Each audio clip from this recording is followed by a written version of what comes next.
يا أيها الذين آمنوا إذا نودي للصلاة من يوم الجمعة فاسعوا إلى ذكر الله وذروا البيع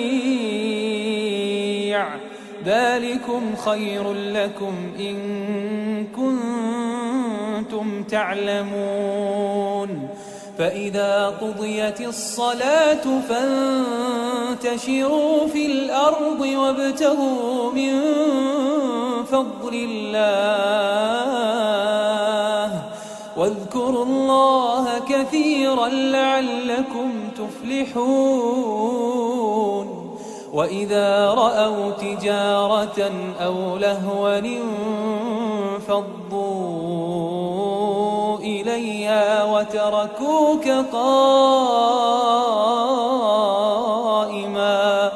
قل ما عند الله خير من اللهو ومن التجارة والله خير الرازقين.